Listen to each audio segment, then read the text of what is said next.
Hi, I'm Jim Dawson. I'm a vice president of the Seattle Chinese Garden. And I'd like to introduce Ilza Jones of Jones&Jones, the architects and landscape architects. We're here today in the Knowing the Spring courtyard at the Seattle Chinese Garden, and we're going to talk about another garden, a Seattle garden in Chongqing, Seattle's sister city in China. Every 4 years, China holds an international garden exposition, and it's like the Olympics of garden expositions in China because the cities around China compete very intensely to hold this exposition. Chongqing won the competition in early 2010, and they came to the Seattle Chinese Garden and asked if we would be interested in designing a Seattle garden for the expo in Chongqing. We went to Izla Jones and asked her if she would be willing to design the garden because their firm had already been involved in helping design and construct the Knowing the Spring courtyard here in Seattle. So Ilza, I'm going to direct some questions at you. What did you think when you were first asked to design a garden in China? Had you ever been to China before? Yes. Okay. I had actually gone to China back in '78 for the obligatory 21-day tour. So as far as getting inland, Weilin was the extent of it. So the trip to Chongqing was definitely a new venture. Both cities are mountainous, have a lot of water, so they have some similarities. That's why this site was picked for the garden here in Seattle. But how you were working just off of photographs and topography maps when you started the design. So how did you start? I remember an early trip in the winter time to look at the site. And at that time, we were given preliminary information, and we did our own kind of sight lines and established some base points for the given site. So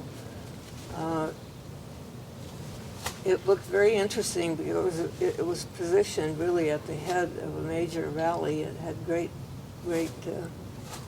promontory aspects.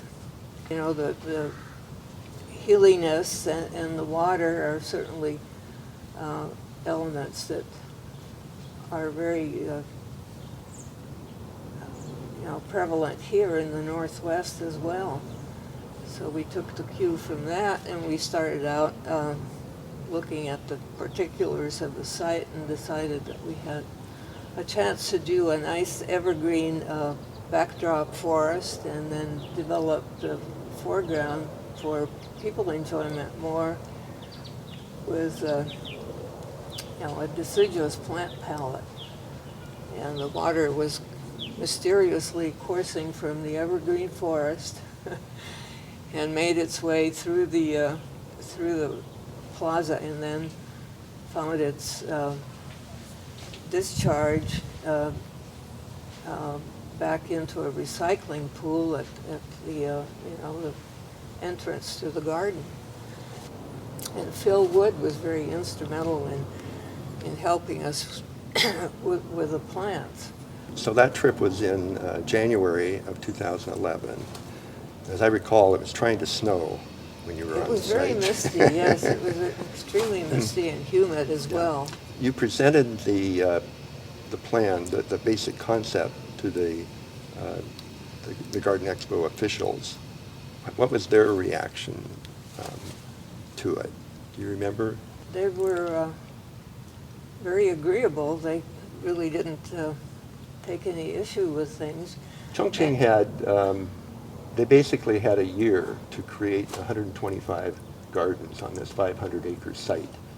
Hilly site surrounding a large water reservoir. They had other issues. They had a drought going on, and they were worried about actually getting water into this reservoir in time for the grand opening of the expo. And they ended up actually piping in water, both with pipes and trucks, to fill the reservoir in time the expo opening. They had thousands of workers on the site 24/7 for a full year to create this garden, which opened in November of 2011.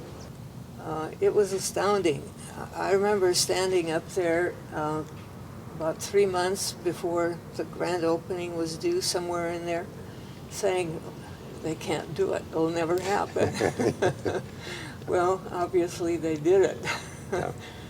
The whole expo site has been well maintained and is very popular with people of Chongqing. So it's a long-term, permanent garden mecca. And I think the Seattle Garden, because of the strong concept, will hold up very well over time. And Chongqing officials have told us that the garden is actually one of the most used because it does have very pleasant spots for people to gather. Now, I know you talked about some of the issues with trying to design and build a really remote location like that. When you showed up for the grand opening, you had some concerns about some of the vegetation that had been placed in We the ended garden. up swapping out some of the things. Yeah. You know, the scale relationship of obviously of trees to the comfort level of people. So, you know, if we're sitting here, we don't want that canopy too far above us to capture the shade, and then also the contrast of to the evergreen backdrop forest and the, you know, the play of the sun through the canopy and all that was quite important. Yeah. So we had to do a little bit of arm twisting, but we finally, I think, pulled it off.